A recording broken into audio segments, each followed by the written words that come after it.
Hello दोस्तों, कैसे हैं आप सब लोग। आशा करती हूँ अच्छे होंगे। हमारी आज की कहानी का नाम है परवरिश।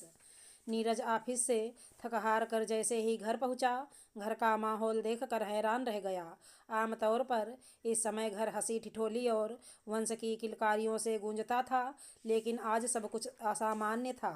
माँ और बाबूजी चुपचाप सोफे पर बैठे थे। टीवी बंद था और वंश भी नजर नहीं आ रहा था। घर के इस बदले हुए माहौल ने नीरज को बेचैन कर दिया।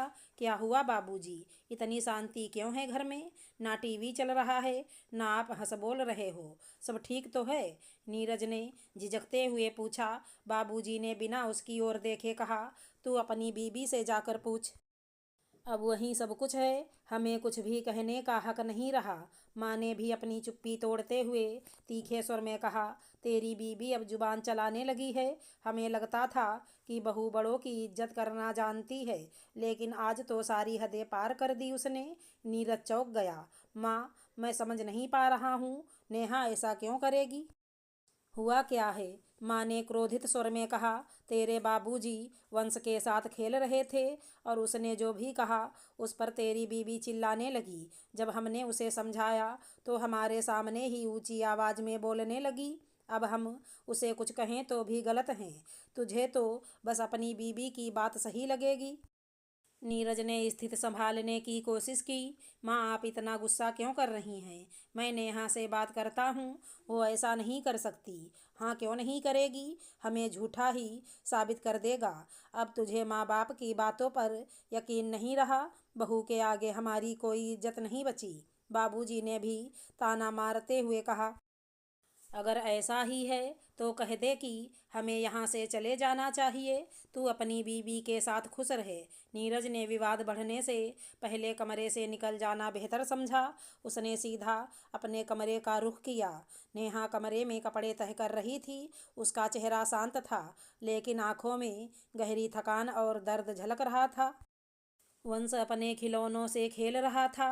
नीरज ने कमरे का दरवाज़ा बंद किया और नेहा की तरफ देखते हुए बोला, नेहा, माँ और बाबूजी बहुत नाराज़ हैं। ऐसा क्या हुआ जो घर का माहौल इतना ख़राब हो गया? नेहा ने सिर उठाकर उसकी ओर देखा और गहरी सांस लेते हुए कहा, तो उन्होंने शिकायत कर ही दी। तुम भी यहीं सुनने आए हो ना कि मैंने आज उनसे बदतमीजी की? नीरज ने शांत स्वर में कहा। मैं सिर्फ सच जानना चाहता हूँ। माँ बाबूजी कह रहे हैं कि तुमने ऊंची आवाज़ में बात की। तुम तो कभी ऐसा नहीं करती थी। क्या हुआ था? नेहा की आंखों में आंसू आ गए। उसने धीरे धीरे बोलना शुरू किया। नीरज, तुम्हें पता है ना कि बाबूजी को गाली देने की आदत है। जब भी उन्हें गुस्सा आता है तो उनकी जुबान पर गालियां होती हैं।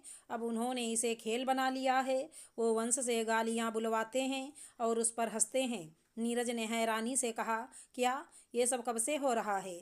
नेहा ने गुस्से और दर्द भरी आवाज़ में कहा, यह कोई आज की बात नहीं है।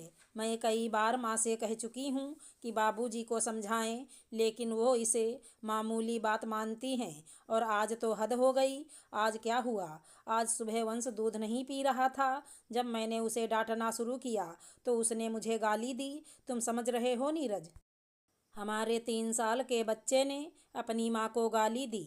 ये सुनकर माँ और बाबूजी जोर जोर से हंसने लगे, जैसे यह कोई मजाक हो। मुझे गुस्सा आया और मैंने वंश को एक थप्पड़ मार दिया। बस इसी बात पर माँ बाबूजी मुझे भला बुरा कहने लगे। नेहा रुक रुक कर बोल रही थी। उसकी आवाज़ काँप रही थी।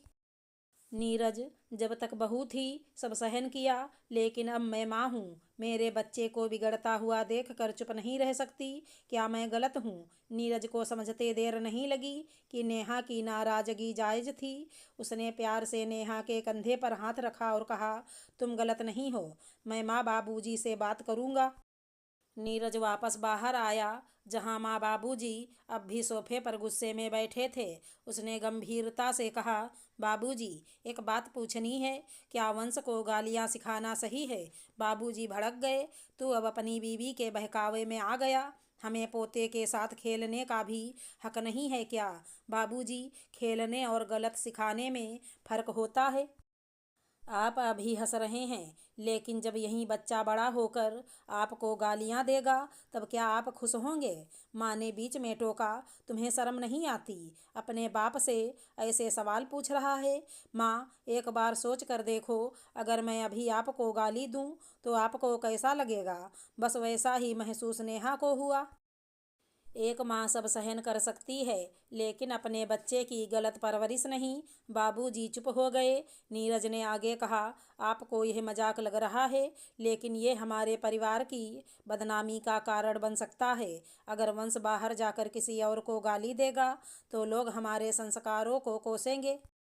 क्या आप इसे सही मानते हैं? माँ ने सिर झुका लिया। उनकी आंखों में कुछ सोचने का भाव था। बाबूजी ने गहरी सांस लेते हुए कहा, हमें समझ नहीं आया था कि ये इतनी बड़ी बात है, लेकिन बेटा, तुम्हारी बात सही है। उस दिन के बाद से घर का माहौल धीरे धीरे बदलने लगा। माँ और बाबूजी ने वंश के साथ खेलते समय अपनी भाषा पर ध्यान देना शुरू किया। नेहा ने भी अपने रिश्ते सुधारने के लिए उनके साथ ज़्यादा समय बिताना शुरू किया। ये कहानी सिर्फ नीरज के परिवार की नहीं है, ये हर उस परिवार की कहानी है जहाँ बच्चों को गलती से गलत सिखाया जाता है। हमें समझना होगा कि बच्चे वहीं सीखते हैं जो हम उन्हें सिखाते हैं। बच्चों को सही संस्कार और सही आदतें देना हमारी जिम्मेदारी है। बचपन की सीख जीवन भर साथ रहती है। इसे हल्के में लेना हमारे परिवार और समाज दोनों के लिए खतरनाक हो सकता है। अगर हमारी कहानी पसंद आई हो तो चैनल को लाइक शेयर सब्सक्राइब करें। राधे राधे दोस्तों।